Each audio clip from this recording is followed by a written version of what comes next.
On behalf of Bangalore Chamber of Industry and Commerce, we welcome you all for this exclusive session on smart cities and its importance of standardization. The session is organized under the aegis of Industry 4.0 Expert Committee of the Chamber. The Chamber acknowledges the support of Dr. Chinmaya Hegde, founder and CEO of Astricos, for accepting our invitation to address at this session.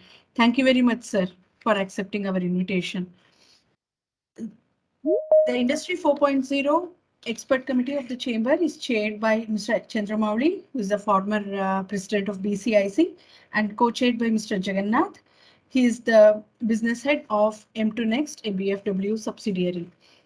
The Chamber also acknowledges its member organizations for their support by way of sponsoring the annual events. They are Mrs. Bueller, Fundermax, Wipro, MTR, and Sona Group of companies.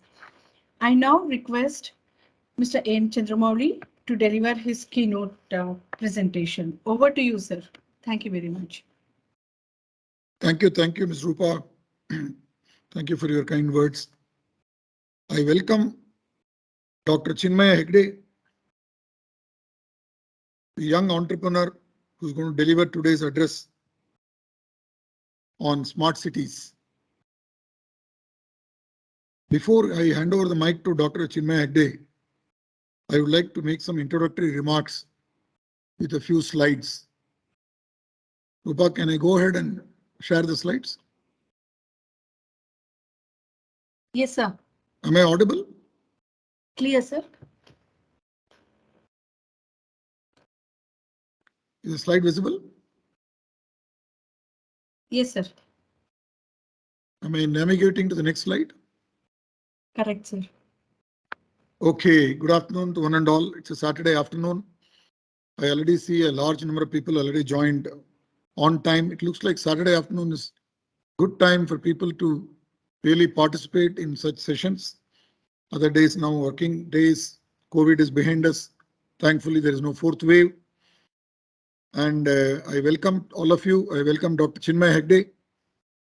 And here we are talking about a totally new subject in my forum. So far, we have been focusing on smart manufacturing, as in digital manufacturing and Industry 4.0.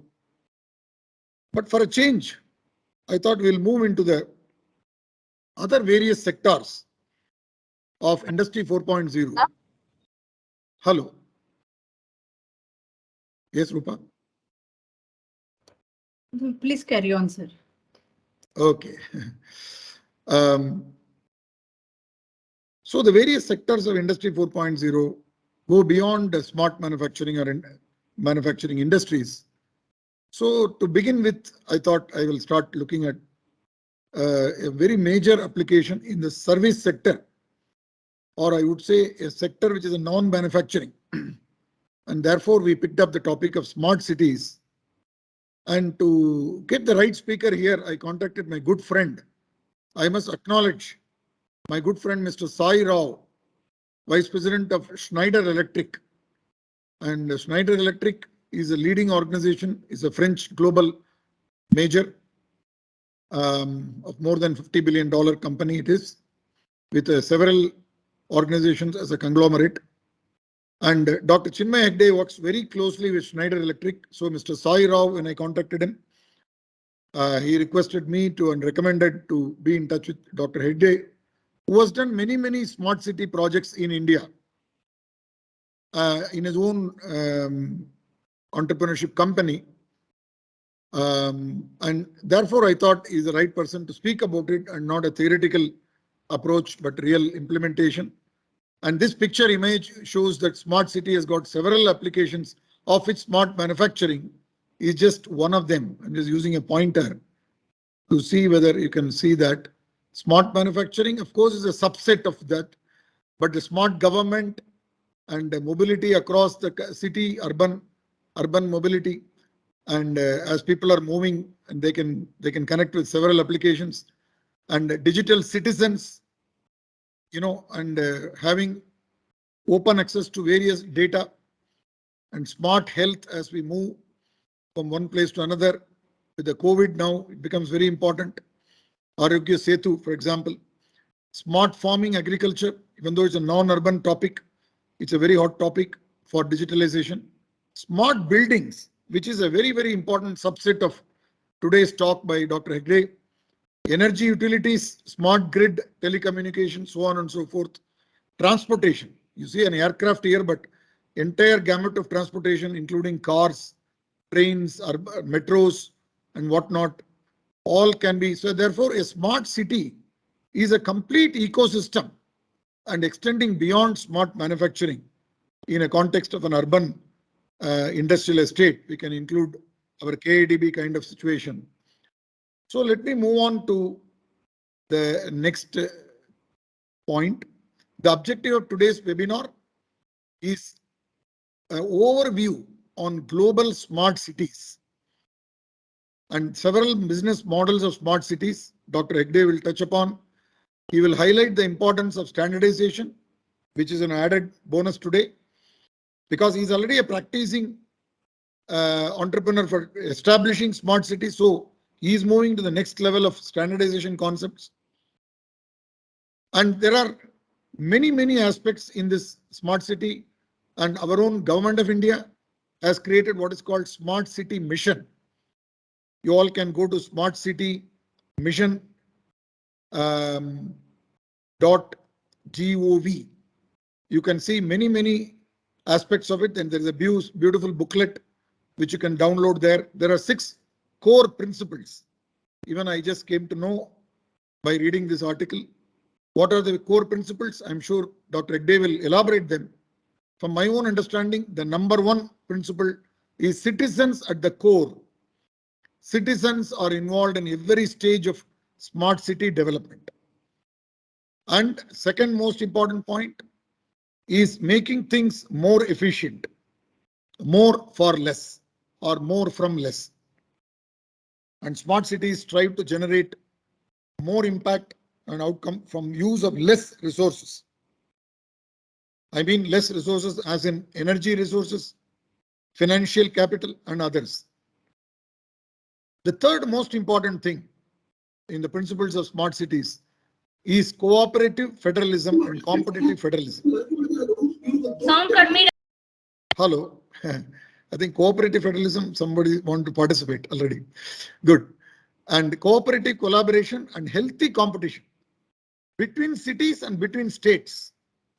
Our Prime Minister has declared a vision of 100 smart cities, and many of them have been already implemented by Dr. Hegde. He will explain he will illustrate his own experience on that. And the fourth very, very important thing is a convergence. Smart cities are focused on creation of integrated, underlying the word integrated. In our factories, we talk about connected devices. Man, machine, material, methods, all are connected. In the case of larger ecosystem like a city, I think the word connected becomes even with a larger impact. So the word integrated is used. Infrastructure and services and promotion of a circular economy. Circular economy includes recycling of our various products and services, how to bring them back or dispose them carefully. Sustainable environment also involves circular economy apart from energy efficiency. And converging financial resources and programs. There should be no silos. No program should be operating in silos. That is the main purpose of convergence. The fifth principle is technology is only an enabler. Technology like IoT is only an enabler. It is not the goal per se. So today, we are not talking about IoT, data analytics, big data. All those jargons are behind us. In the previous sessions of mine, you noticed that we always talk about the application and end use of the technology. And it enables, of course, provides a speed and scale. Speed and scale are the final purpose of technology, but not necessarily the end result of smart city development. And last but not the least, the sixth principle, as in the case of societal application like smart city, inclusiveness. Cities are all for all people, all caste, creed, age, gender, background, ability, and they have to be inclusive in getting the benefit of a smart city. So it is not for the rich and the famous. It cuts across the society, various participants, which means smart cities can also bring down the inequality in our society. Those 6 major principles have been enunciated by the Government of India in the Smart City Mission. The key takeaways of today's session: understanding the role of city command and operation centers. I'm not going to explain any of them. Dr. Hegde will explain that. Defining KPIs for city operations. Even city operation has got a Sakala, as we say Sakala in Karnataka, KPIs, the goals of city operations, how the citizen will be satisfied, and monitor them with the help of technology. Knowing about the different smart city global frameworks. Now, Dr. Hegde goes beyond Karnataka, beyond India. He looks at global framework and standards. And then he touches upon data analytics, AI and ML. Much more than smart manufacturing, in the area of smart cities and societal application, artificial intelligence and machine learning algorithms have got a great role to play, because we are touching upon millions of citizens. As n tends to infinity, machine learning algorithms work beautifully as a statistical principle. And finally, the scope of innovating the traditional city command and control centers, be it the BBMP, be it the mayor office, be it the police, all these control centers, the traditional centers controls are applicable already. How to make them innovated and modernized. So those are the 5 major takeaways of Dr. Hegde, and very, very important to introduce him. It takes a pleasure to introduce him. I thank Dr. Mr. Sai Rao once again to bring Dr. Hegde into my ambit. He is a subject matter expert in the areas of smart things. Remember, he is not only a smart city expert. He can talk about anything under the banner of smart. IT, OT integration, networking, cyber and network security. He has experience of over 17 years in industry, and now he founded a company and runs a company called Astricos, headquartered in Bangalore, working for global security giants such as McAfee, Symantec and Cisco in his career before he established his own company. He has been heading the application detection, FINRA research. He will explain what that is, for Actions Incorporation before he started his entrepreneurship career. He co-founded the Netocol Group and sold it off in 2013. I think he made a good valuation. And Chinmay possesses intellectual properties, IPs, in the areas of security analytics, security compliance enforcement, dynamic insider reputation rating.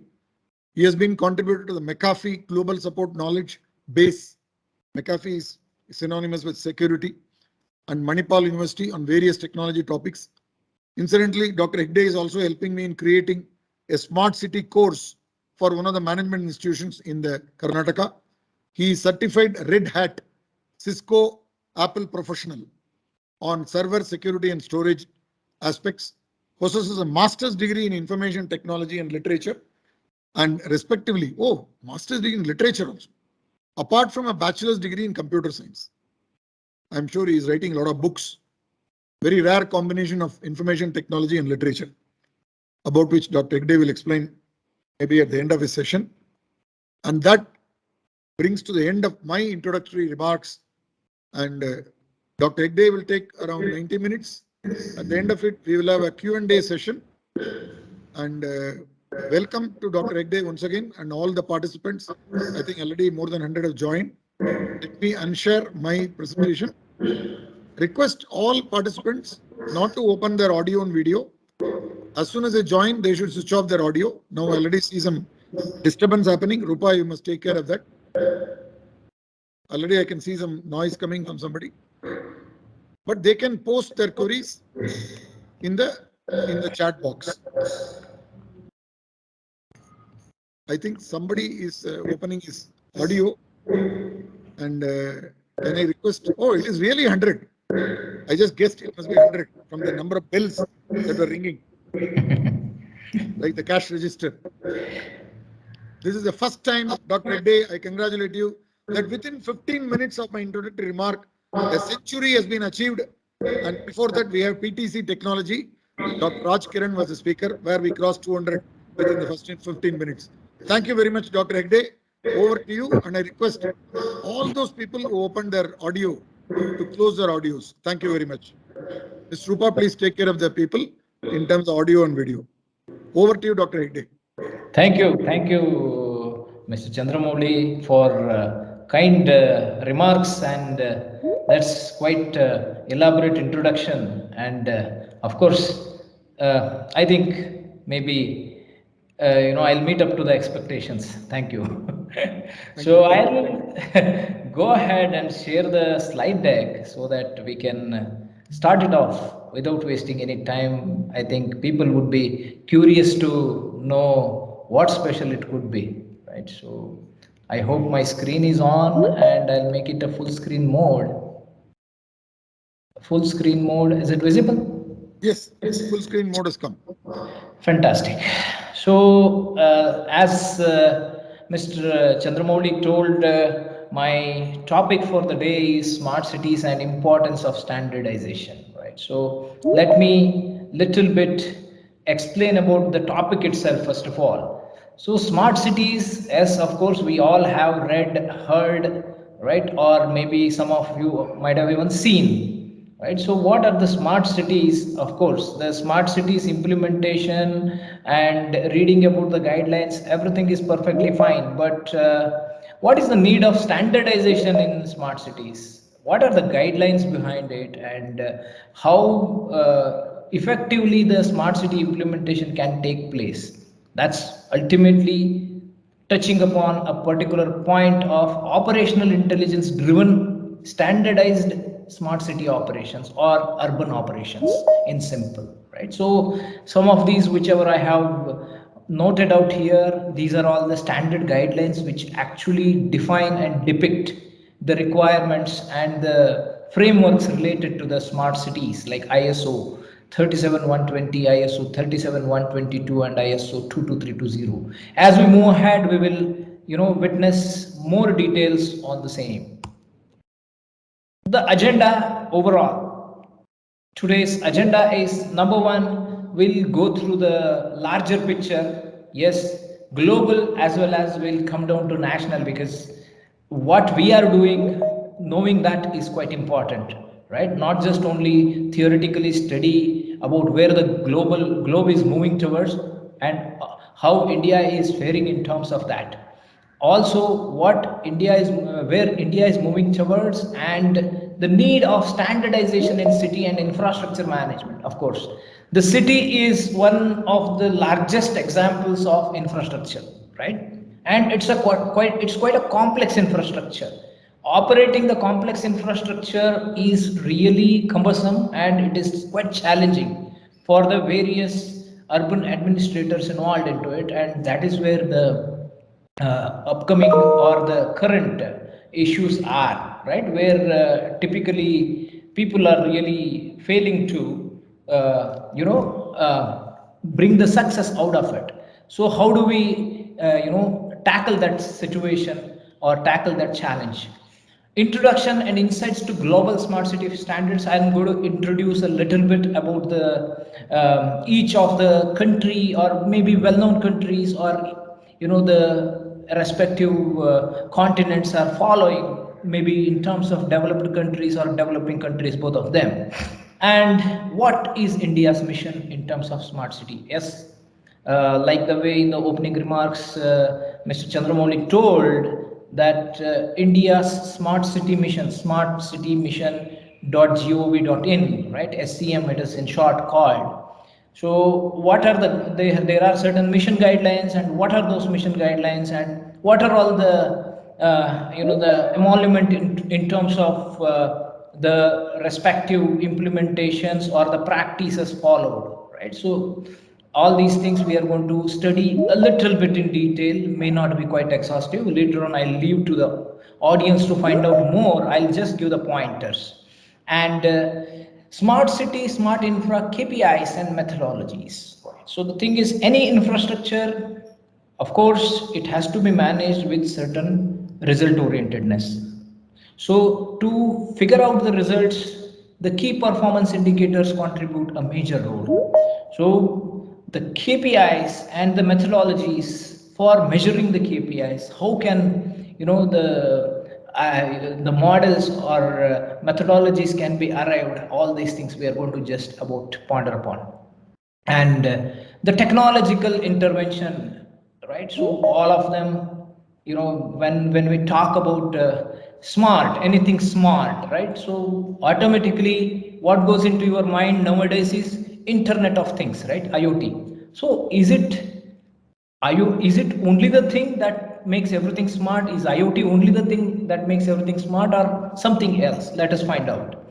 And the integrated command and control center, like the way Mr. Chandramouli told about the integrated operations, right? How do we achieve that in practicality, right? The standards related to that, and how standards are converted into practicality, and how people are supposed to use it or using it, both of them. And some of the example implementations I'm taking out of course, where we have been also part of, or some others have been part of, like some other major players or industries are part of. We're going to see some of the sample videos or such kind of, the pictorial representations of those.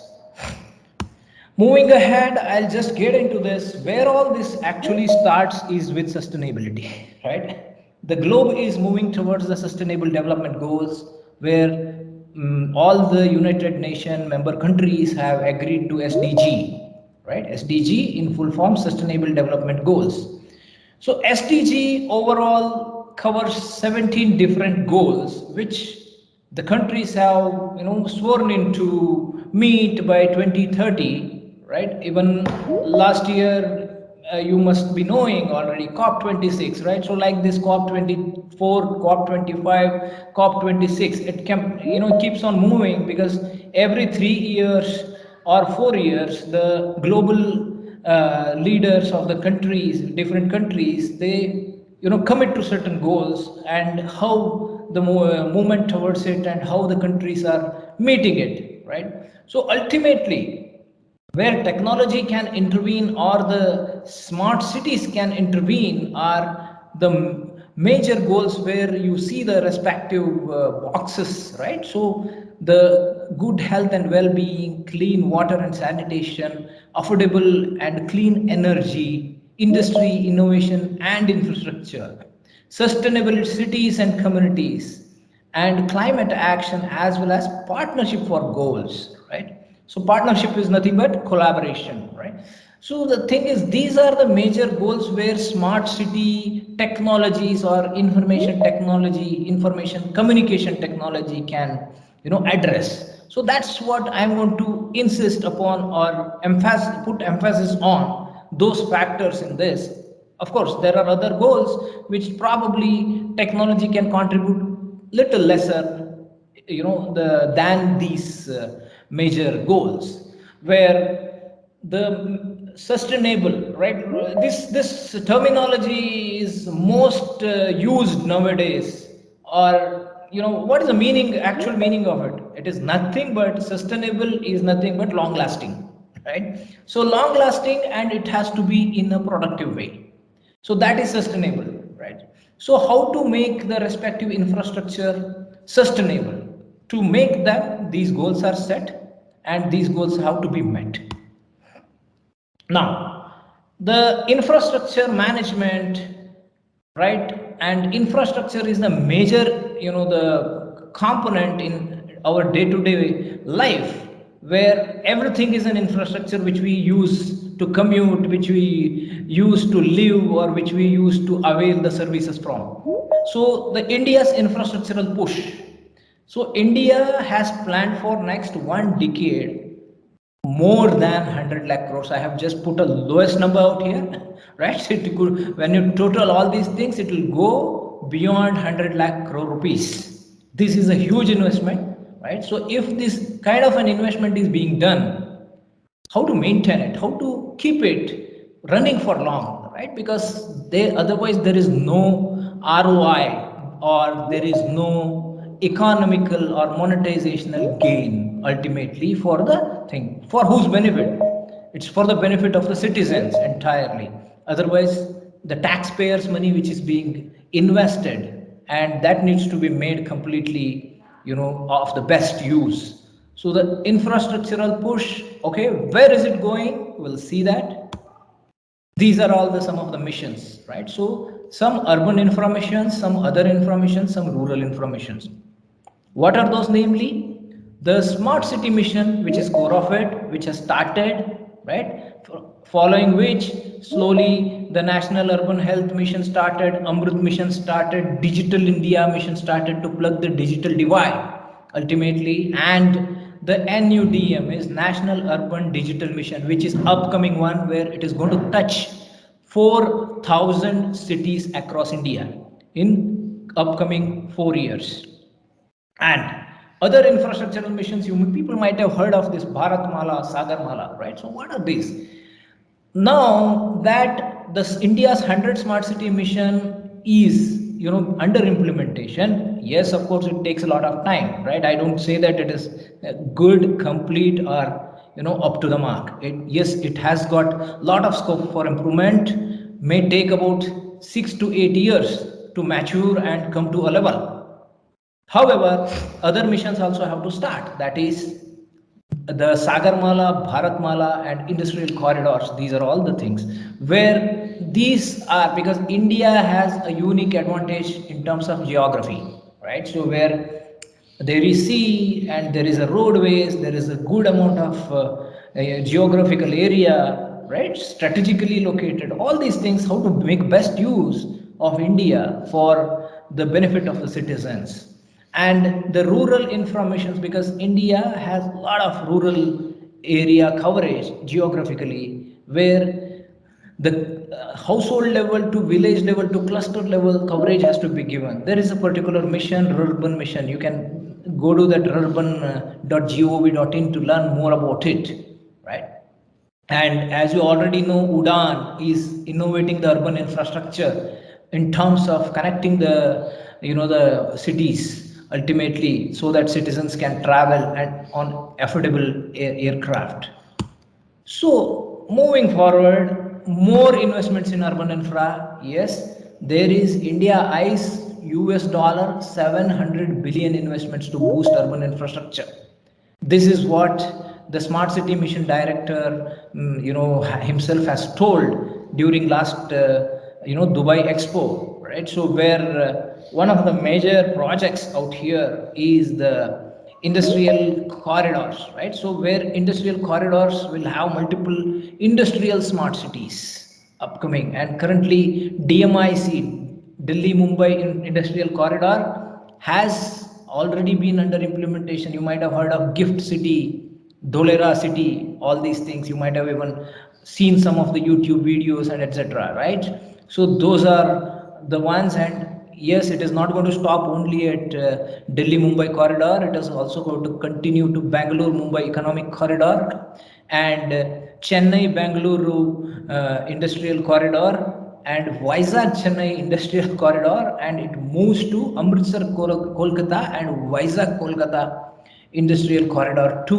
What it is going to cover, right? See, the thing is, where from the cities it is moving towards, right? So cities has been the first plan, because that is the bare minimum where people are living, right? So, and then it is moving towards the international airports, major ports, connect them, dedicated freight corridor, national investment and manufacturing zones, because the green manufacturing and various different compliances are coming in there, of course, in the interest of the climate. However, without the productive industries, generating employment is difficult, correct? And making the livability standards of people improved is quite difficult without industrial improvement.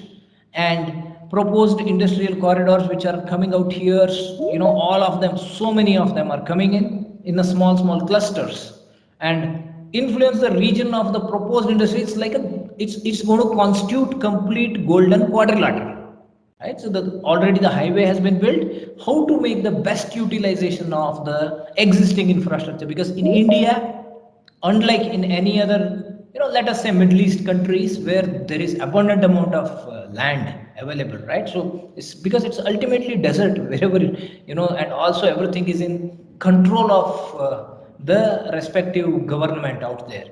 Right? In India, it is a democracy. Of course, we have to beat our own or tackle with our own challenges. And also, apart from that, we have to establish a lot of things without discarding already made investments. That is, in simple, the keyword for that is retrofitment. Right? The retrofitment is quite important and quite key aspect for that. So without discarding the existing investment, taking everything together and bringing in new implementations, right? So that has been the idea. So the plan is well laid out. Now let us move to global standards and essential references, right? So these are all the thing, how smart cities are being managed overall. So the smart cities, yes, there is a particular global council for that. That is World Council on City Data, right? So why this council has been brought in this council? There are a lot of governments who are, or the cities who are, in simple, in the language of the urban management, the cities are, or the urban areas are called, the whomever are administering the urban areas are called urban local bodies, ULBs. There are a lot of ULBs who are the, members of WCCD. There are some companies, global infrastructure implementation companies, or the solution providers are part of that, or the members of this respective WCCD. And there are other knowledge think tanks are also part of it. All together have brought in under the International Standards Organization some of the ISO standards for the sustainable cities and sustainable communities, guidelines. Now, this is the standard which every country, wants to take a note of, and every country adopts to or derives out of. So ISO 37122 is the indicator for smart cities. What is the indicator for smart cities? It's nothing but administrative KPIs, right? So how the cities should be administered in terms of becoming, or in order to become smart, right? So the ISO 37120 is the sustainable cities and communities indicator for services and quality of life. This is more of a citizen centric, right? The first one is about administration centric. The second one is about citizen satisfaction centric. That is, it defines the parameters for quality of life. Then the third one, of course, it's quite important, and all of us have become aware already due to unexpected pandemic, right? How important emergency management is, right? So that's, of course, there was a standard, but nobody used to take it quite seriously in terms of administration or even in terms of livability also. That is ISO 22320, which is Security and Resilience Emergency Management Guidelines for Incident Management and Response Mechanism, right? So COVID has, of course, taught this lesson that yes, we have to also have a guideline in terms of tackling unexpected issues. Moving ahead, the Global Smart City Framework, in short, I call it as GSCF, right? So the GSCF has multiple layers, right? So the layers are, let us go from southbound to northbound, right?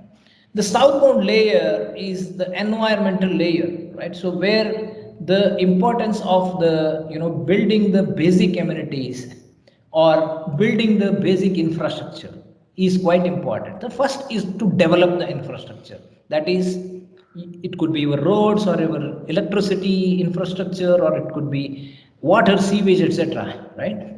So the physical environment and socio-cultural environment, like heritage parks, or upholding the local heritage and historical matters, ultimately the infrastructures to showcase and attract the people towards the, the tourism spots in the respective cities or the urban areas. So that's the environmental layer.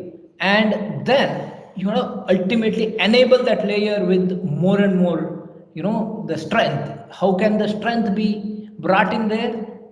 By means of digital interventions or technological interventions. So that will enable, in simple, we call it as ICT enablement or ICT intervention.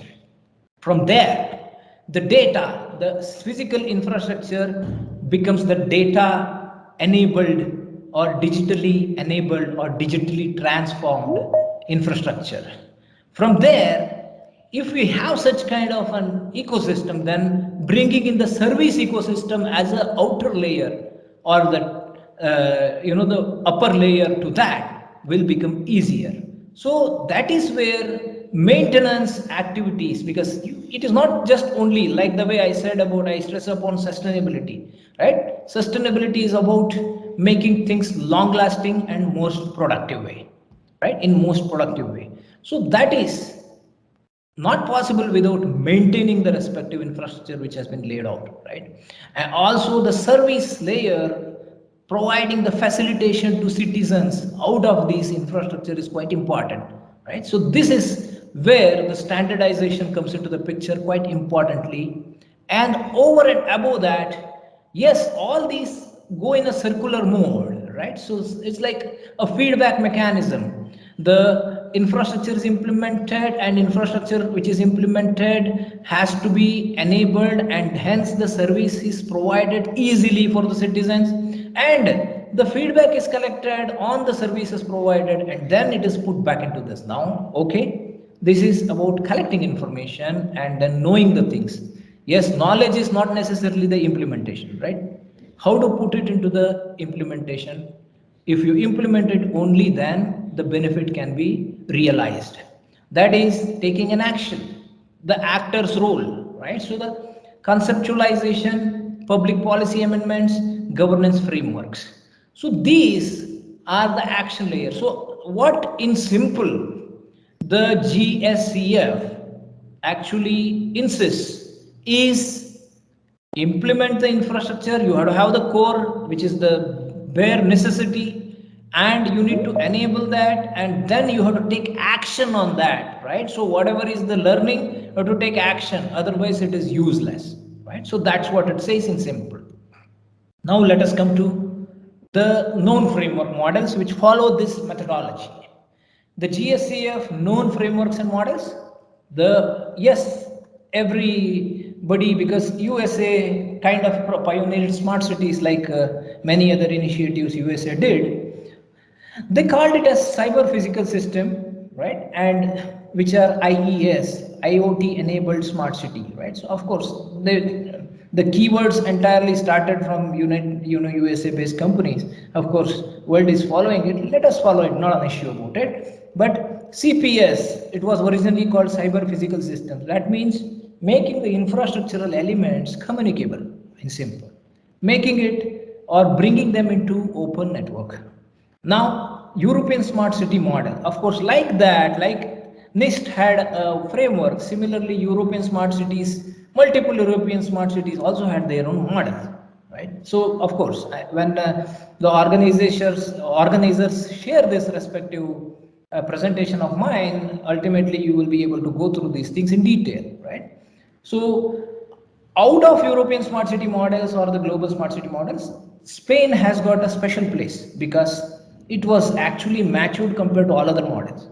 And Spain really has got a lot of good infrastructural implementation, urban infrastructural implementations, including smart city, smart water, smart airports, all of them together, right? Even the respective Barcelona is the best example given globally, where a lot of global players have participated in terms of implementing Barcelona smart city, right? So where this respective document gives you the complete detail about it, right? And what all these models talk about? All these models talk about is to build the community, developer partnership, assess the privacy and security, because quite important because the city is an open data environment, right? So securing the data and maintaining the privacy of the citizens, and it's quite important to give the importance, or the imperative is to give the stress on the security of the data and privacy of the data of the citizen. Then collect the data and completely the collected data, put it into the action. Ultimately, how the perform analysis and make a storytelling based on the data, and then put it into the action, right? So action, take action, that's the thing, and build a feedback loop and continue the circular process, right? So this is in a nutshell all these models talk about. So moving ahead from here is known framework models. As I said, what are they actually following? Right? Nothing else. It's a balanced scorecard approach. Typically, this is the balanced scorecard approach which typically any companies are following, right? So many companies follow this, where there are objectives set, there are KPIs defined, and actions are taken, having a mission, vision, and strategy overall for the company's movement. Every corporate works like this. Now let us see how this is, or how this could be applied to the cities operation or public infrastructure operations. Before knowing that, we'll come to what is India's mission.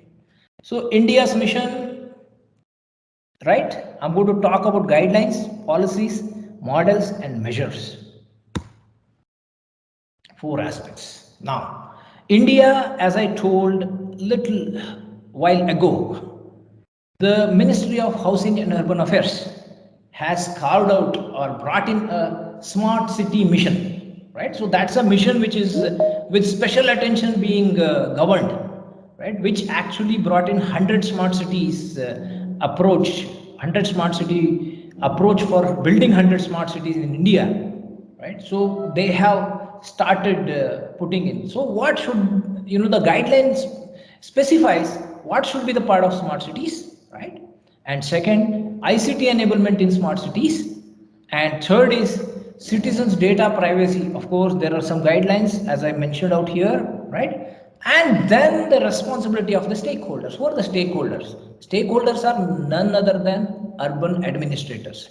When I say urban administrators, it involves every line department in the city.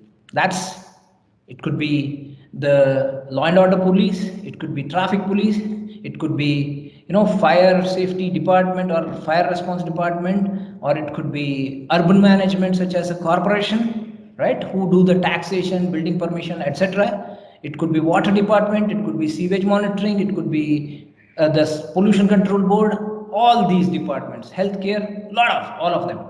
So the generic guidelines is out here, like the way Mr. Chandramouli was telling, Smart City Mission has got a booklet, right? So this is the booklet. This is the link for the booklet, right? You can go through, which is called, ease of living guideline, right? Earlier it used to be called as livability metrics, right? So of course we will talk about livability metrics too. And there is a data privacy and cyber security guideline for smart cities implementations, because as I said, city is an open data system, right? Open data environment. Quite important it is to have the privacy and security on the data. Now, let us talk about livability or ease of living index. This is what I have derived from the smart city mission guidelines of India, right? If you see in a, keenly, this is nothing but a derivative of ISO 37120 and ISO 37122. That is defined by WCCD, right? Now, I will go, after this slide, I'm revisiting back to the WCCD slide, but let me tell you why. The thing is, the livability standards and performance along the, set benchmarks. So there are 4 important and major pillars to the ease of living or livability index. One is institutional, second is social, third is economical, and the physical, right? So physical layer has got 45% weightage in India. Why? Do I need to answer that? question? Because every one of us know that in India, basic infrastructure's improvement is quite important, right? Roads are quite important. Water networks are quite important. Power networks are quite important. Making renewable energy or the clean energy, bringing into that, the practice is important. So all of them, these are all about it. And housing, right? Housing is quite important for the livability. Hence, the mission guidelines of Smart City Mission of India gives the highest percentage or highest proportion of weightage, that is 45%, to the physical infrastructure. Then I'll not go to the point number 3, I'll go to the point number 2 and then 1. Point number 2 is social, because societal factors are quite important. Hence the 25% weightage is given to that, because people, the society is formed by people, right? So people have to be satisfied. Like the way I said, ISO 37120 addresses that, right? Citizen satisfaction and citizens intervention. It's like the way, again, we spoke about inclusiveness, right? So societal inclusiveness is quite important. Then comes the economical index, right? Before economical index, let me explain governance index. Governance index is maintenance of all these things and response to the citizen and maintaining these infrastructures like break fixing or improvements or any such kind of a things is the governance index. Now let us come to economic index. Why economic index is quite important, right? It's important because if the infrastructure doesn't generate money, right, or if the infrastructure is not monetized, maintaining it is going to be difficult. Who will give money for that, right? So whatever has been implemented has to generate money in one or the other way, right? So if the water pipeline is implemented, then water bill has to be generated, payment has to be collected towards water supply, right? Only then it could be put back into maintenance of that respective infrastructure and make it sustainable. Now, all these things actually constitute the city livability index. Now, as I said, let me go back to one of the slides earlier. Right now, I'll go back to the same slide. This particular slide spoke about, right, the levels of ISO 37120, which is indicators, KPIs for administration, right? Now, you see here, aspirational, bronze, silver, gold, and platinum. What does it mean? That means the ISO 37122 has got 100 plus indicators, right? Which are core indicators or sub indicators, both of them. Whichever city meets them, of course, there's a guideline on this wccd.org. You can visit, right? You go there and you will get the guideline for that. And there 46 plus another 0 to 13 supporting, these are 46 core parameters. Of course, there are core parameters which are required to have the city, if city has to be certified under ISO 37120 aspirational city. Like this, the evolution continues, right? So the goal for each city is to become platinum grade city by meeting maximum amount of core as well as supporting indicators. Now let's go back to this one. See, now these are the major indicators which have sub indicators, which actually contribute towards the WCCD grading. Now, next, what was the cardinal lapse, right? Where we were actually not, going right, right in terms of implementing these indices. Very important aspect was COVID gave a wake up call, right? So during COVID, it was found that there was only 1% of the budget was given for health infrastructure in the smart city projects, right? Each smart city project is approximately 4 to 5,000 crores, right? Like that, there are 100 smart cities.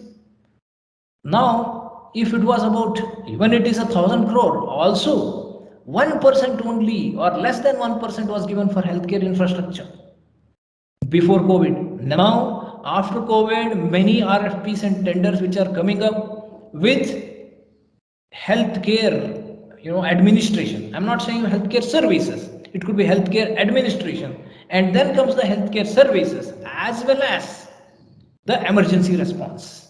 Because city has to be, if city has to be smart, it has to be resilient also, right? So that was the case. So average response time in case of health emergencies is quite important, right? Because that's the one of the core indicator which was actually lacking, which India is correcting since last 1.5 years. Moving ahead on this, right? So I told about corporate balanced scorecard approach. Now, how to implement the same balanced scorecard framework for the public administration or especially urban administration, right? So the thing is, this is the traditional balanced scorecard which talks about financial perspective, customer perspective, internal process perspective, learning and growth perspective, and mission strategy, which is even added with citizens perspective, environmental perspective, social perspective, and employee satisfaction perspective, which is for administrators of the city. They are also employees, right? Now, all these perspectives together constitute a balanced scorecard approach for smart city administration. Now, how do we figure that out? The analytics and intelligence delivered by the intelligent operation platform, that is integrated command and control center of platform of the city, right? So which gives, these are the major indicators to be measured, right? Of course, measuring for today or measuring of yesterday, yes, that is important, but predicting the future is also important. That is where the AI and ML will contribute in terms of, okay, where the city is going, right or wrong. Now, let us understand about the technological interventions and the purpose of ICCC, right? ICCC is nothing but the short form of Integrated Command and Control Center, right? So each city is, centrally connected and monitored together in a unified way. So the role of ICCC is, yes, city will have various different systems, correct? Like the way it is listed out here. And there is an administration layer which is called out, which cuts across everything, every vertical or a subsystem. Now, what is the role of ICCC? ICCC's role, number one, it has to be a unified central platform. It has to be centralizing every operation, number one. Number two, unified control platform. It has to control in a single-handed way, or it should be a single window operation for controlling the every subsystems whenever there is a need be. And unified command platform, it has to command the information from each and every subsystem, because ultimately the city administration has to be on top of the entire infrastructure. Similarly, unified operations. Yeah, the biggest issue has been, right? What? All of you might have come across this respective or the universal issue, especially at least in India, is, you may have a road which is going right, which is being laid out, in front of your respective houses or offices.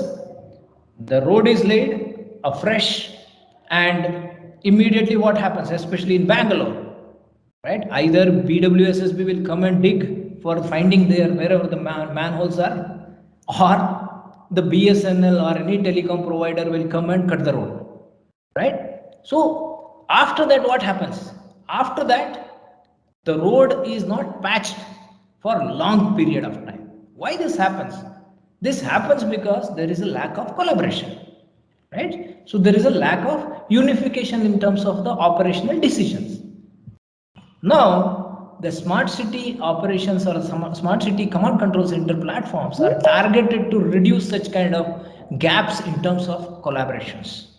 Now, that is also powered by estimation techniques or forecasting test techniques, which is the fifth point is actually addressing. That is unified decision support for various different line departments. It is important to have all the departments, line departments work in collaboration or work in tandem.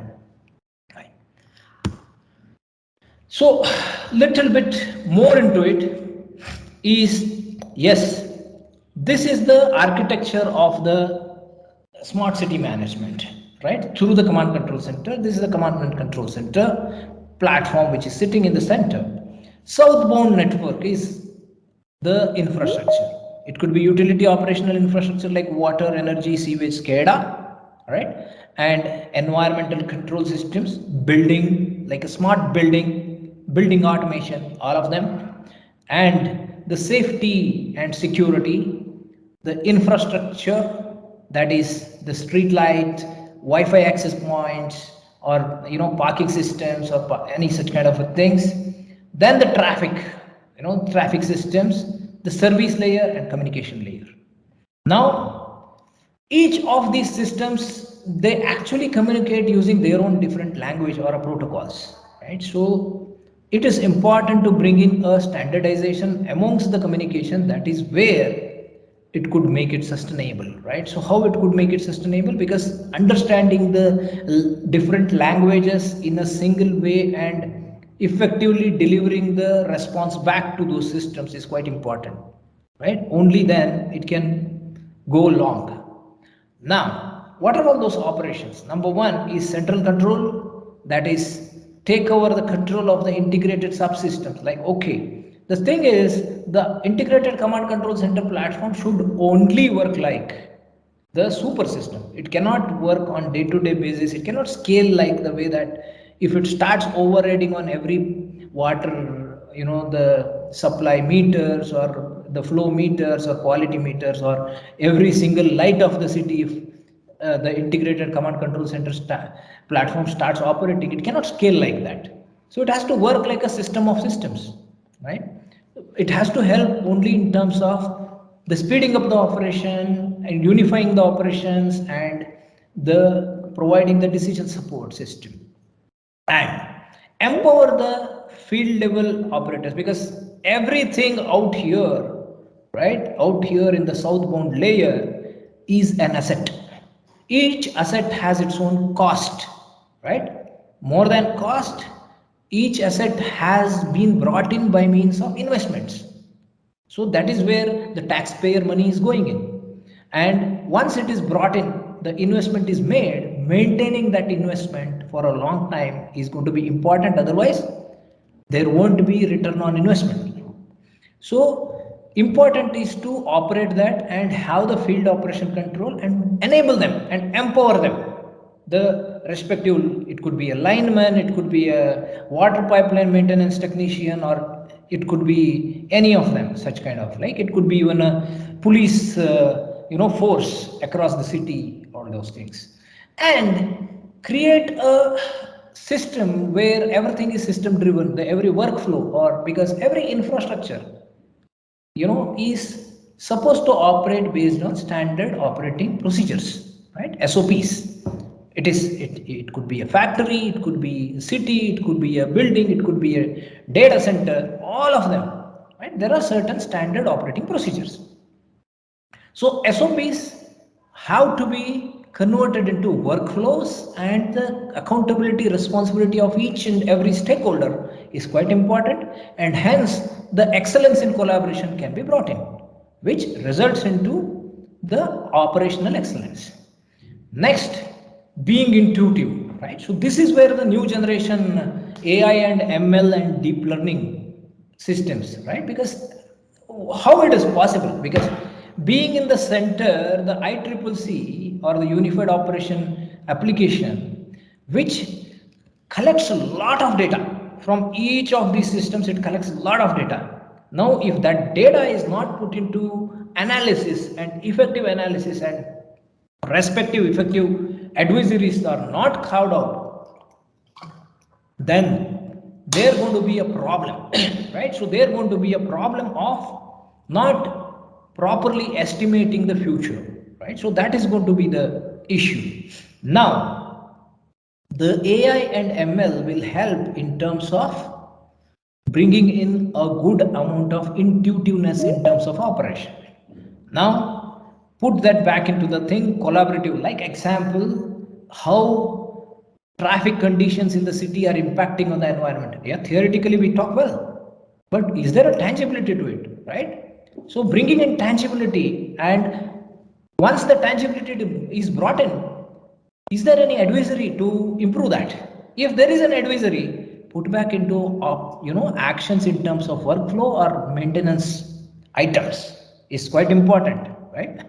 Next, visibility. That is where the dashboards, the city command center, where the people will sit and see entire thing, right? So the thing is that's quite important, where each day or day-to-day basis, the cities, all the stakeholders of different departments can see how their respective infrastructures are faring, and making the assets more and more available. That's like immediate trigger, immediate alarming, immediate maintenance of that. The each asset which is brought in has a service contractor, right? It could be a water pipeline, water wall, or the quality meters, or it could be electrical systems, or any of them. These are all the assets which the life cycle of them matters for citizens better, satisfaction index. So ultimately making those assets available is quite important in terms of city operation. Only then it could be smart. Similarly, decision making, assistance or decision support system. The big data and ML, yes, or the historian way of storing the data, like a time series, right? Time series graphs, it's quite important. And it can be a major imperative in terms of making intelligent decisions and sustainable decisions. Now, let's see how these urban systems collaborate together. They collaborate together very well, right? Now, the thing is system of system approach, how I said, the information flows from every corner to every corner, right? So the thing is buildings, plan visibility and security systems and all these systems, they work together, right? So this is just a simple pictorial representation in terms of whatever the problem it can solve ultimately, right? So, and bringing the better quality of life for the citizens. Now, a little deep dive into how it could be, right? So now, how do we correlate the respective indices? So, right, the thing is, respective ISOs, I spoke about livability indices. Institutional weightage 25%, social weightage 25, economical, and now how do we bring it into the practice in terms of ICT or respective smart city implementations? The smart city drivers for governance are e-governance, right? And social weightage is ultimately safety, security, health index, and all those things. The CCTV systems or the transportation management systems or traffic enforcement systems are going to address that. Similarly, the basic necessity like water pipeline, power network across the city, or energy, oil and gas network across the city, and all these kind of systems are going to actually contribute, address that. Now, how do we select the solution? Select the solution for each block out here as it is. Like, first of all, communication layer. Sorry, I have moved a little quick. Communication layer by connecting people, right? And then water system, that is, water system is going to address water, sewage, and etc. Water treatment and all these things, quality and quantity matters related to it. Power system and traffic management systems such as automated number plate or immediate the incident detections and all those things. The CCTV surveillance systems where the cameras are deployed across the city, and video analytical systems are going to make them more effective, reduce the manual intervention. Ultimate idea is to reduce the manual intervention in operation. Only when it is necessary, bring the manual intervention. Otherwise, system has to handle on its own. Only then the speed can be achieved, in terms of speed and accuracy can be achieved, right? So now the integrated ICCC platform is going to converge all of them. the converged operation, which is called IT and OT convergence also, right? Now, a simple aspect is like the standards, what are all the things which will be addressing to, right? Now, I'm going to show you how a sample implementation, this is from one of the cities in Sikkim, right? I'm going to show you this, how, this is just a quick 2 minutes video I'm going to play. Video will be self-explanatory, right?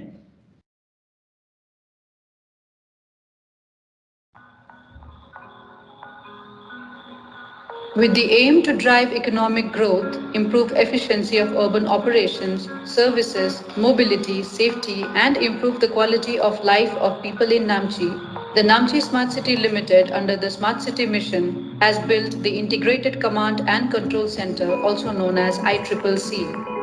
This integrated command and control center is the heart and brain of the smart city implementation, whose facility will leverage ICT and IoT technology to provide effective and efficient management of the city by local governing body. The project is expected to have social and environmental impact in the city, with physical safety and security assurance from CCTV surveillance installed around the city, panic button and emergency call box in smart pole, and LED streetlights which can be operated manually or scheduled to run automatically.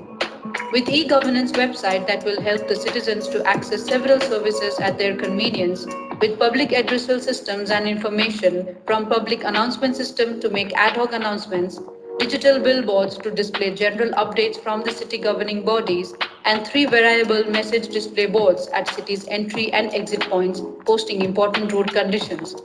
COVID-19 messages and advertisements with COVID-19 control room for sub-district and with environmental sensors on smart poles to help improve the quality of life. Along with these, the ICCC will also be catering to the automatic traffic management systems, SCADA, and solid waste management in the city. Using the integrated platform, the ICCC will be beneficial to the governing bodies as well as the citizens of Namchi. Yes, this is a quick 2 minutes video of one of the real-time implementations, where this particular video I have borrowed from Ministry of Housing and Urban Affairs official YouTube channel for smart city missions, right? So there are like that many cities videos are there. Please visit for your academic knowledge. Right, so I'm moving ahead and explaining the next one, right? How this could, the KPIs, right? KPIs could be seen. KPIs, some of the standard KPIs that smart cities are looking at, as I said, the key pillars, how the percentage calculations for them. And one is what is the real value right now and what is the predicted value ongoing basis in the future, right? So that's the thing. And moving ahead, the advisory alarms and followed by the actions, right? As I said so far, 3 major aspects are important. Now, of course, the data is collected and the machine learning has been operating on that, which gives you respective advisories. Now, it is, that every system can do just dashboarding and explaining the thing, but there needs to be a system which needs to put it back into action.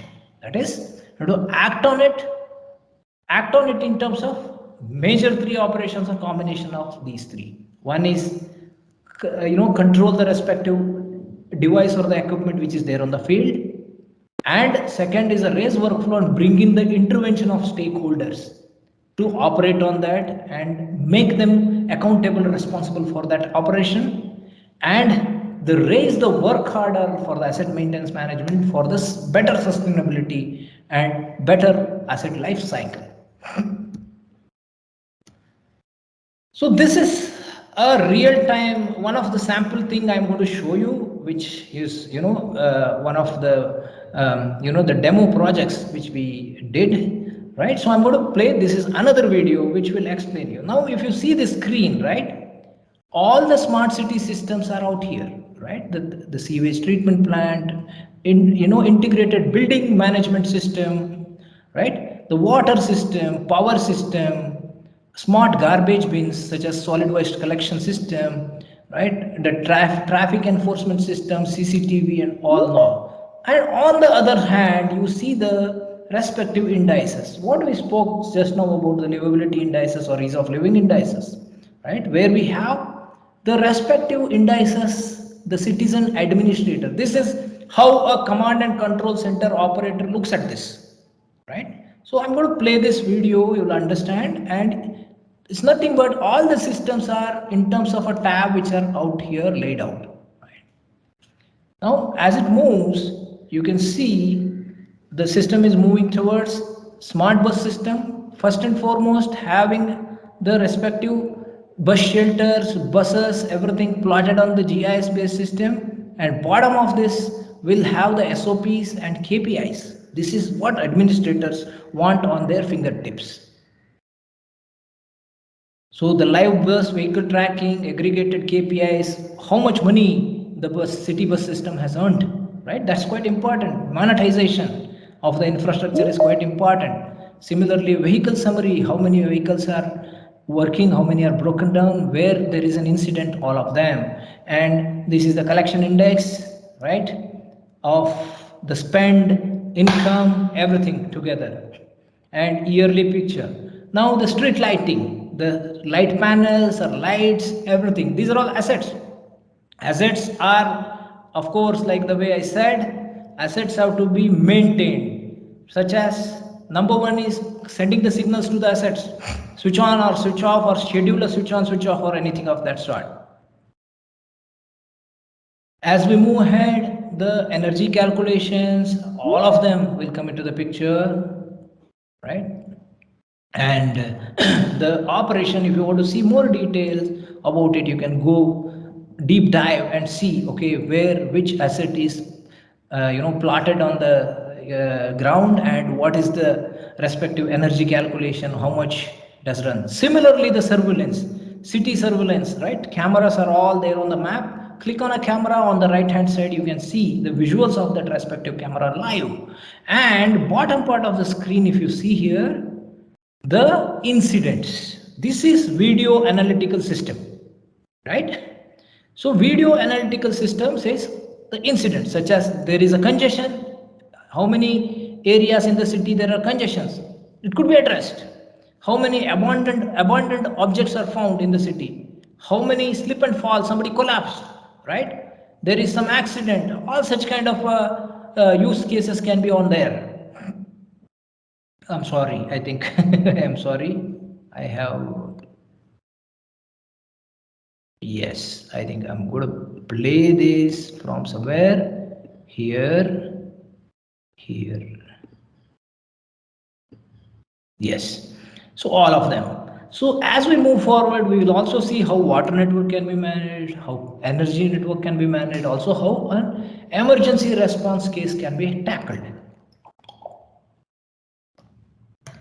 So air quality sensors across the city, according to the CPCB guidelines, to monitor the greenhouse gases levels in the, or the PM10, PM2.5 and air quality index are all. This is the water treatment, sewage treatment plant, right, which could be integrated and it could be seen on a command and control center platform, cities integrated command control center platform. All of them with the detailed process graphics, everything, right? The pump set, valve operations, all these assets can be controlled from the command control center. If you see here, one of the examples of controlling a pump set is shown, right? The pump set, which is, I think, having some fault, or it could be switched on or switched off, right? Similarly, a creation of a work order on that for maintaining that also can be done, where the maintenance contractor is automatically intimated by the system and his SLA is also calculated, right? So all these things are coming from, okay, we may have a good question out here, where these informations are coming. These informations are coming from the e-governance and ERP applications which are integrated. That is what I called earlier as information technology, operational technology, and Internet of Things, convergence. IT, OT, IoT convergence, right? So the convergence creates the unified operation.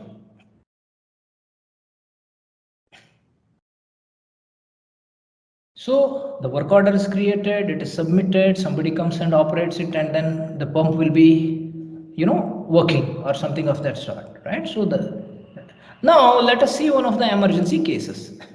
In this emergency case, this is the SOP designer, right? The standard operating procedure designer or an incident management window. Now we are going to see a sample probably of a fire engine moving to an incident, right? What are all the things? In case of that, the collaboration comes into the picture, because if there is a fire incident somewhere in the city, first and foremost is to figure out whether the roads are, crowded or vacant. Can the fire engine move faster? The green corridor concept you might have heard or read, right? How to create the green corridor for the emergency movement. Then multiple departments work together, right? One is the fire, response department, traffic police, law and order police, right? And all these departments together, they have to work.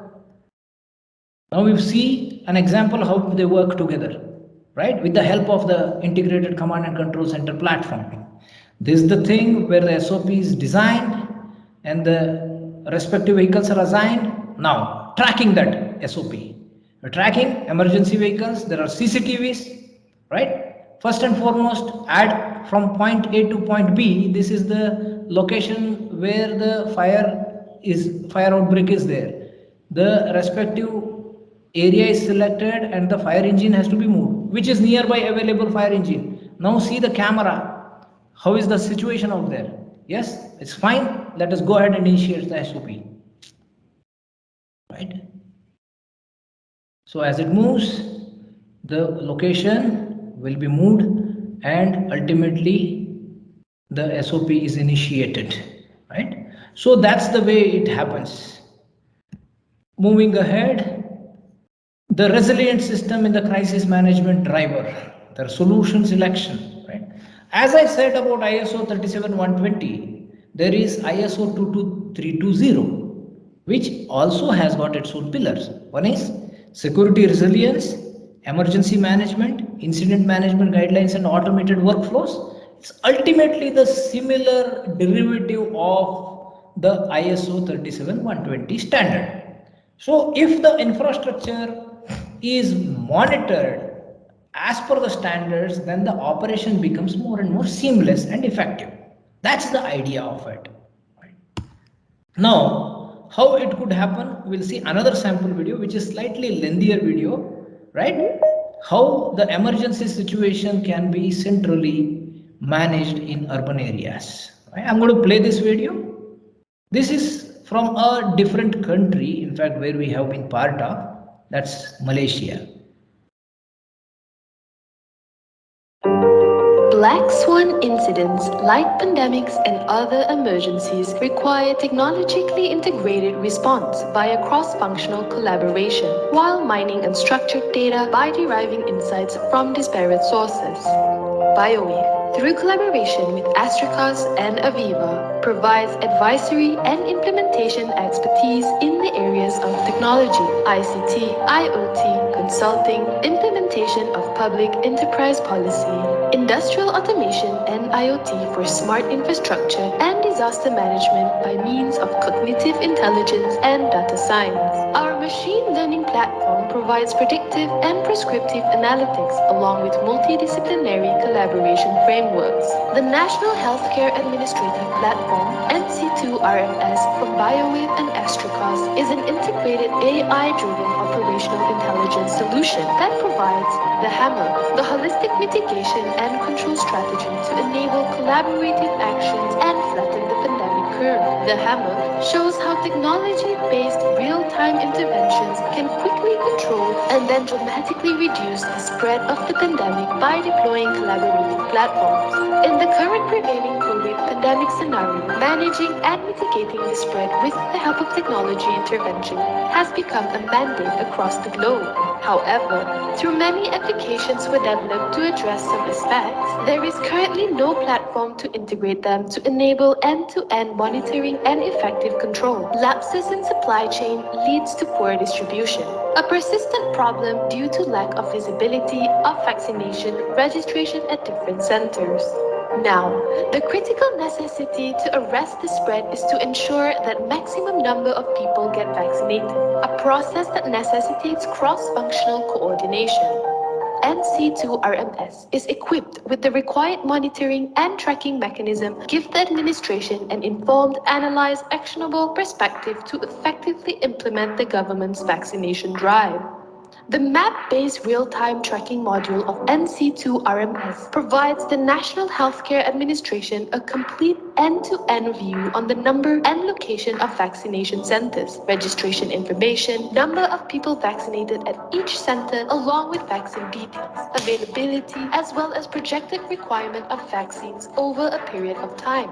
The mobile application will enable citizens to choose and allow access to the nearest vaccination center, thus enabling them to register for and get vaccinated. Parallelly, the NC2RMS empowers the National Healthcare Administration and other departments, like law and order, to collaboratively monitor and track the spread, enabling stakeholders to make informed decisions to arrest the spread.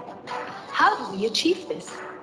Imagine a situation where in a particular area, town, province is witnessing a surge in number of reported cases. The National Health and Crisis Response Departments, in collaboration with law and order and other enforcement agencies, can closely monitor and mobilize required support by creating a red zone and monitoring availability of beds, oxygen, ambulances, ventilators, and other critical medical infrastructure to the healthcare centers. The NC2RMS is equipped with the ability to integrate CCTV cameras which are strategically and optimally located. Video feeds from such cameras can be analyzed using high-end video analytics like IR thermography, face recognition, and etc. to identify and alert the law enforcement agency to take necessary corrective actions by alerting the field response team. NC2RMS has an inbuilt contact center module which enables citizens to reach out to the National Health Administration personnel to get their queries answered and seek assistance with regards to the pandemic, such as accessing to the nearest healthcare centers and medical infrastructure. NC2RMS provides data analytics-driven real-time situation monitoring and assessment to enable stakeholders to act in evolving crises such as pandemics or other disasters and exigencies. In a post-COVID world, NC2RMS empowers cross-functional collaboration driven by AI, augmenting the Unified Operations Center to monitor on real-time GIS maps the trends across areas from descriptive data to predicting the evolving patterns of disease spread in communities, alert the respective departments to drive effective response measures, mobilize emergency response teams, and activate technology-enabled mitigation strategies. Crisis management cannot be effective unless all services are operated collaboratively, with analytics-driven actionable alerts, advisories, and automated workflows. All departments must be seamlessly interconnected on the technology platform. NC2RMS, integrated with Aviva UOC, provides unified operational intelligence platform for crisis control and effective response. Aviva is a British multinational information technology company listed on London Stock Exchange with research and development centers across 32 countries, is a global leader in industrial software and process automation. During a crisis, it is imperative to adopt global best practices such as mandated by ISO 22320 to ensure resilience and recovery. Analytics-driven alerts, predictive forecasts, and prescriptive advisories are critical for rapid response to a crisis. All pillars, security and resilience, emergency management, incident response guidelines, SOPs and automated workflows, collaborative intelligence, and analytics-driven forecasts, predictive alerts, and advisories must be seamlessly integrated in this portal.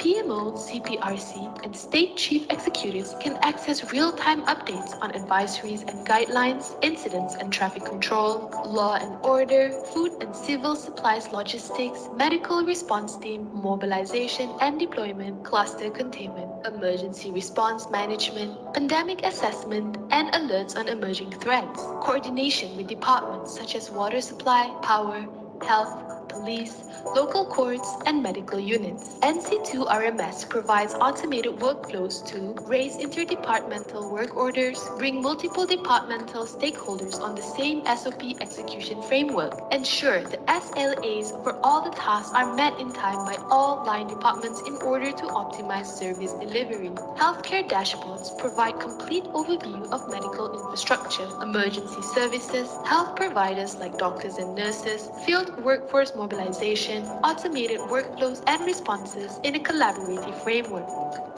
NC2 RMS complements sustainable development goals in line with the global standards, improving the overall livability index and quality of life through enabling public administration and citizen services by digital transformation and technology intervention, along with a unique sustainable ROI model. With this globally acclaimed integrated platform of analytics-based collaborative advisories, lives can be saved, sustainability can be achieved.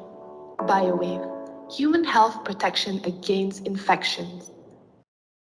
Okay, so this was the one of the real-time scenarios as I move some of the Indian implementations which we have been participated. This is Belagavi, in our own state of Karnataka, where Belagavi Command Control Center was converted like this. Many around 45, smart city command and control centers were converted into COVID war rooms across India.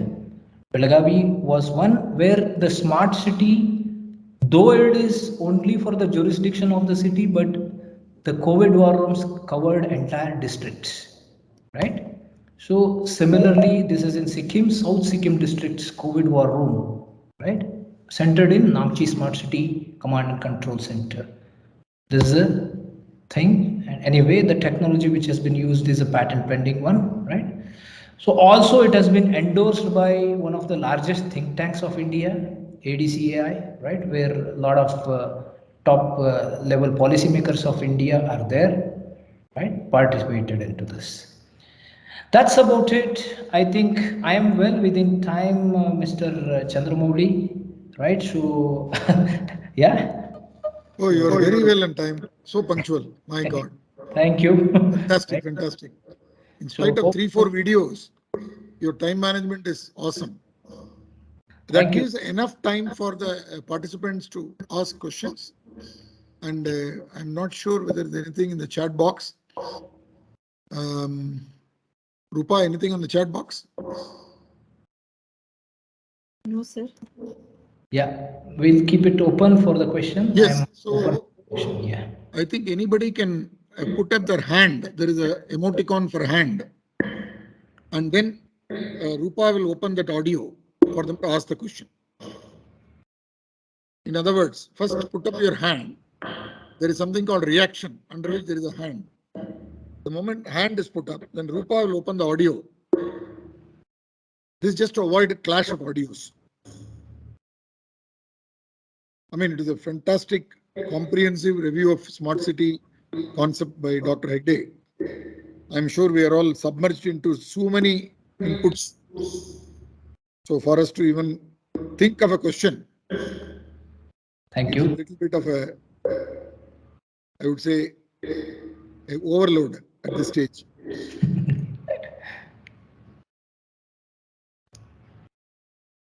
So before anybody goes on, let me ask a question, Dr. Hegde.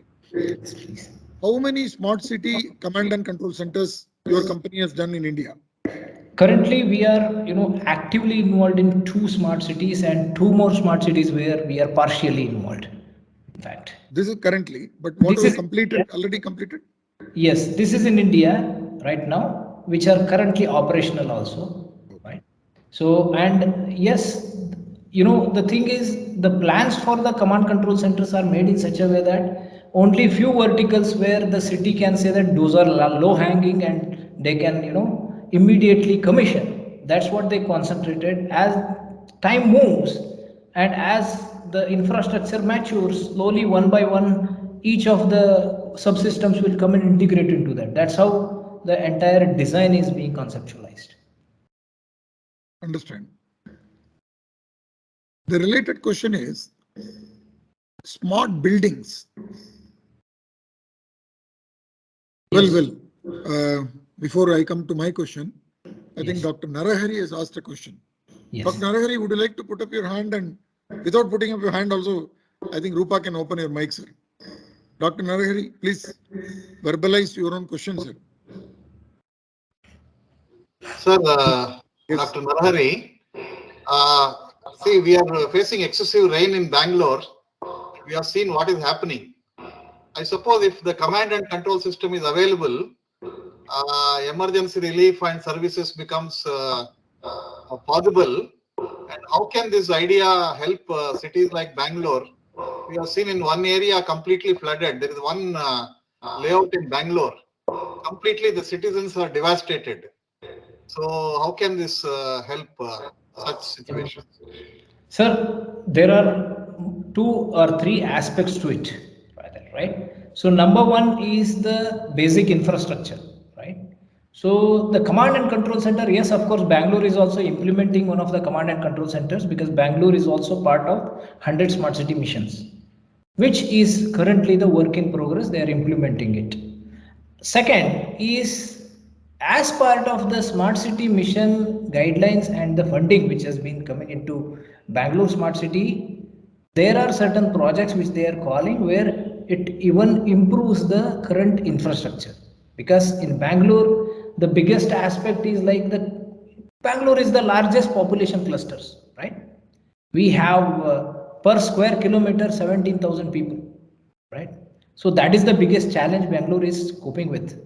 Yes, it may take some time to implement it. There are work which is going on.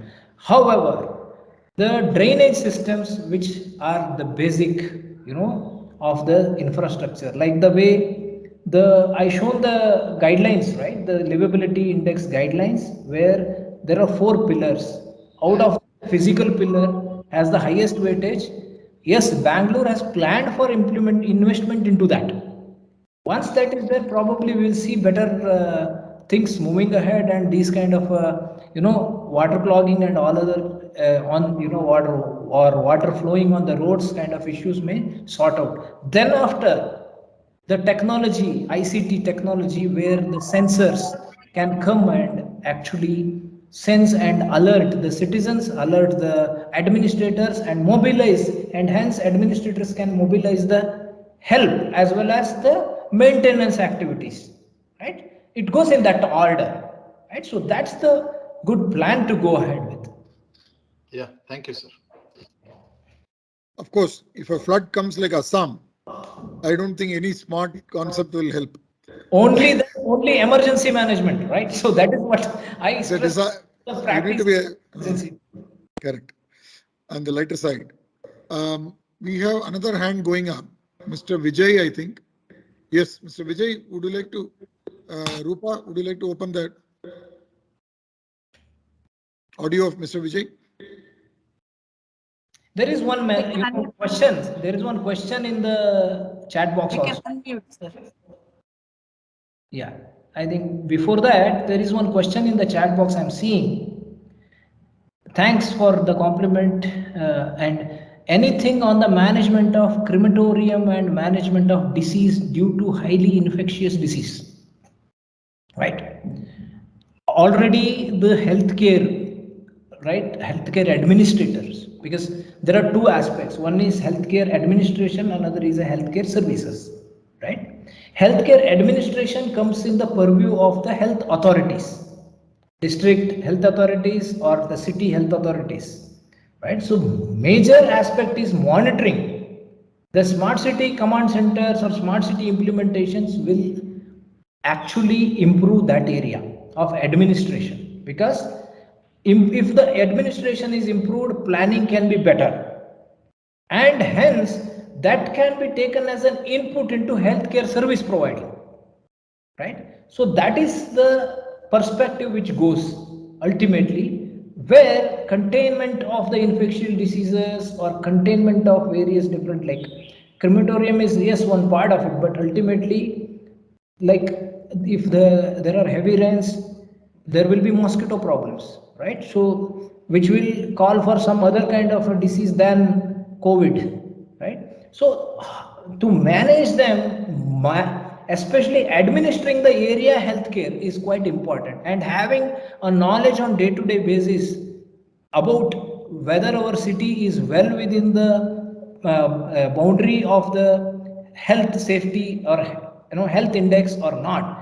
That is the administrative aspect, and based on that the planning of the respective inventories for healthcare services, right, medicines, ambulances, all these things will become more and more efficient. So that's how the command centers can cater to. Of course, during the emergency they will cater as war rooms, but on regular day they have to cater as administration centers.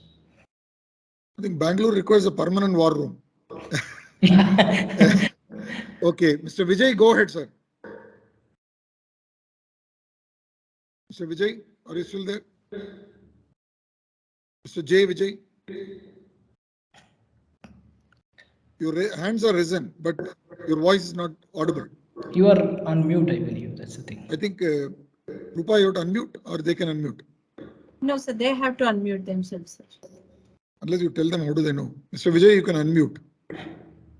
Maybe he's asking, but we are not able to. Mr. Vijay? In the meantime, I can even answer Mr. Prakash's, right? So, do we need to firstly focus on smart homes and then go for smart city, right? Is this practically make every human good awareness? Yes, right?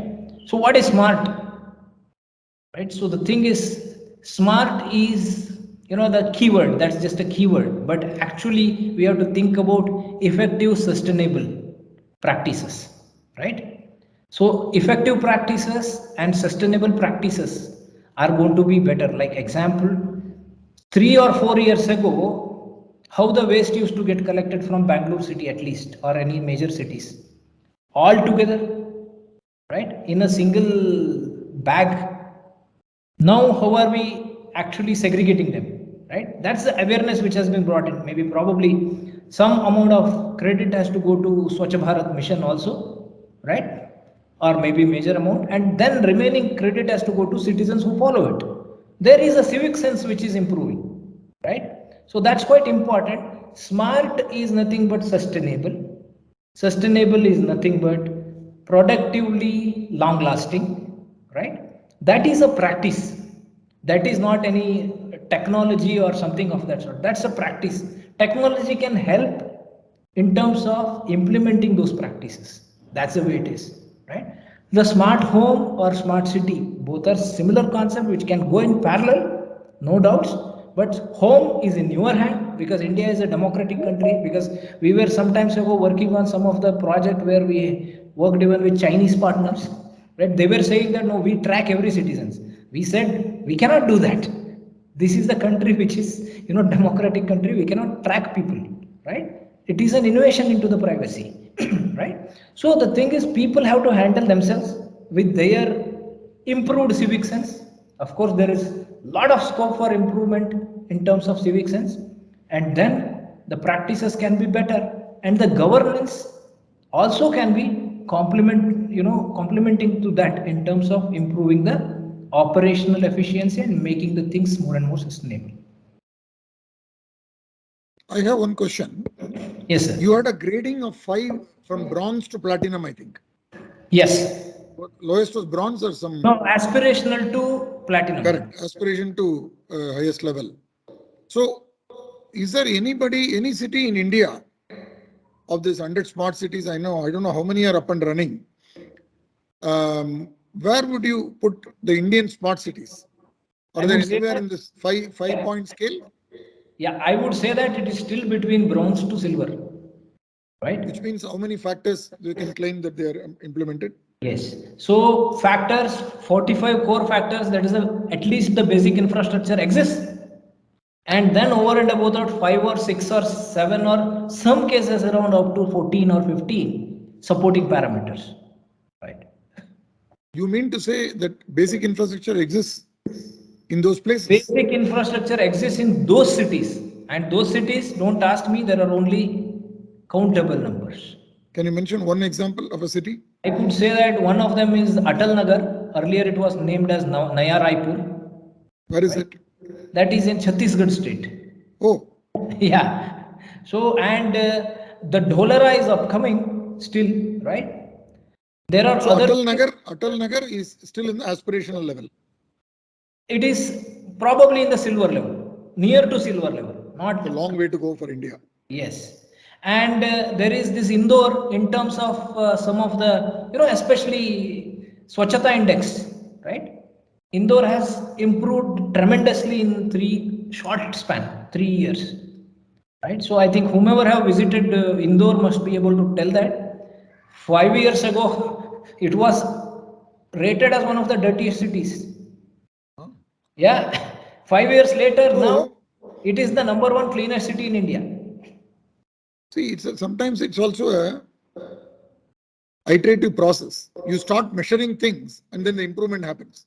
Absolutely. It is not necessary that infrastructure should be completely ready. Yes. It You is should not start even somewhere. You should start somewhere. That is the important. so. I would even say from south to north when you're coming in your chart, I would say sometimes ICT should be first because Indian situation, I don't expect sewage and other systems to improve in the near future. So you start with ICT, then you start measuring people, then there will be competitive spirit or collaborative spirit. Yes. Then the infrastructure also improves. Absolutely. So there In should be fact, another approach to do this. that is one of the reasons. That is one of the reasons there has been a lot of criticism in Indian smart city implementation that what will a command control center do, right? At this stage, when we do not have roads proper, when we do not have water pipelines properly, right? What will a command control center do, right? But the mission has taken up in such a way that command control center has been implemented. Since it is implemented, it is being a lot of urban administrators are realizing that all the department people don't come and sit there. First and foremost thing, right? For the operations. And slowly, people have started, okay, no, I have to go to command center, hence I have to, perform my responsibilities. That's the way it started commanding and building a kind of a good pressure around the administrative ecosystem. I think Mr. Vijay is still hands are raised, but I don't know whether he's really able to access his audio. Yeah. One question I have, how far augmented reality as a technology can be used in smart city maintenance? Because you quoted an example of a pump failing in Malaysia or somewhere else. So you need remote monitoring and remote maintenance capability. Yes. And I could see a great role to play. Can you quote an example in India where Yes. augmented reality has been implemented for smart cities? Yeah, augmented reality is not completely implemented in India in smart cities, being implemented. Okay. One So when example? it's being implemented, example is for e-governance, right? So e-governance, especially for the land revenue management, where the property tax assessment, right, and the building permission management systems, which are typically, if you have a e-governance system or a ERP system, those are nothing but the digital copies of hard copy papers, right? It is not necessary that they have a direct linkage or effective linkage to the ground reality. Now, how to make it? So now the drone based surveys are being conducted. The imagery is getting created. The 3D rendering of the entire city is being done. And by means of doing that, cities, the respective revenue inspectors or the one who assess the taxation, they don't need to get out of the office for the inspection of it. They can sit at a single place, right? This create a kind of urban observatory, sit there and then calculate, okay, if somebody is violating the building norms, right, with the help of AR and VR, and immediately charge or the demand can be raised from there itself with the system, which ultimately is integrated, right? The 3D rendering or the augmented reality, which actually finds it, is integrated with the respective building permission management system or the property tax information system, which is, of course, integrated with the geographical information system also. And the demand is raised, it goes to the citizen who has to pay that. In other words, what you're saying is there is a small hope for Sakrama to be implemented in Bangalore. Absolutely. Absolutely. Which has been which in is vogue from last 20 years. Earlier, if you say about drones was only for surveillance. People used to think about surveillance or photography, right? Now, urban governance, urban management can be implemented with the help of that. So, in other words, BBMP should prioritize their projects in terms of technology implementation. Maybe someone like you should be in the advisory committee of BBMP, Smart City. Hopefully. Mr. Vijay's hands are still raised, probably he's gone for coffee. Yeah. Or Rupa is unable to open his audio. And I think, again, there is a question which is slightly curious question, looks like literature aspect, right? So, of course, so literature aspects, I have a post-graduation, that's MA in literature, where, yeah, so which I have done out of hobby, not as a clear curriculum, right, from the, University of Mysore, right, so where I actually studied Kannada, English, Hindi, and Sanskrit literature combined together. That's very interesting because yesterday only Prime Minister said all languages of India are very important. Absolutely. So I'm very happy to hear that. So do you see any synergy between your literature post-graduation and your computer science? Sir, result of that itself, I am able to convey people hopefully, effectively. No, I could see your slides are so beautiful and very academically oriented. So that itself shows that you are able to bring the concepts. See, there are many technocrats in this country, startup ventures and unicorns like you, but very few of them are able to communicate in a powerful manner with the infographics and all. Now, what about smart factories? In terms of, I'm not talking about the smart factory inside the shop floor. Yes. But the utility management around the smart factory, including the building management system like air conditioning, electrical, etc.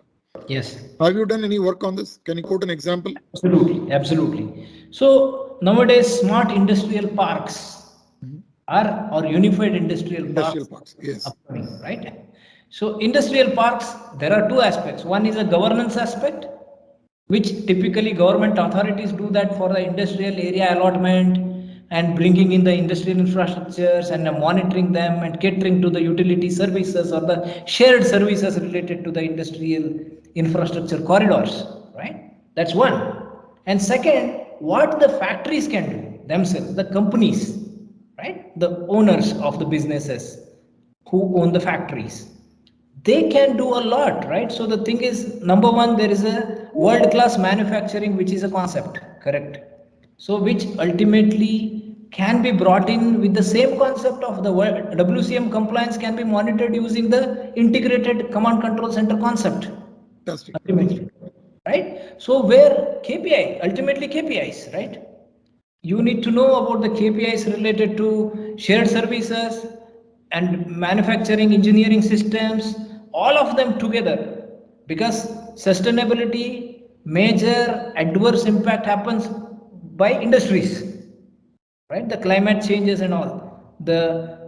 There is a compliance in India that every factory complex should have 12% of green coverage. That's a compliance, right? So they should have that in any industrial parks. So if you have 100 acres industrial park, 12 acres should be green. Either it could be lawn, it could be trees or anything of that sort. You have to keep them green, right? So all these things are there. Effluent treatment has to be more effective. So the question was, do you have a use case in the WSM implementation in e-factory? We are doing now. In fact, with one of the very well-known food and beverages player in India, we are doing, because in food and beverage there is a huge amount of organic wastage, right? So organic wastage, they can reuse that and waste to energy, waste to, when I say energy, it could be thermal energy or it could be electrical energy also, both of them, right? So all these things. That brings me to the question about energy efficiency. To what extent your concepts can be implemented in monitoring T&D losses? I believe in this country, I mean, in the good old days, when I was in electrical industry in year 2000, they used to talk about 400,000 megawatts was being generated by this country. Correct. I don't know, currently, I don't know, 400,000 megawatts, of which, can you believe, 200,000 megawatts was lost in the transmission. Yes, absolutely. And the balance 200,000 megawatts, only 100,000 megawatts is billed. Yes. The other 100,000 megawatts is pilfered. Pilfered, exactly.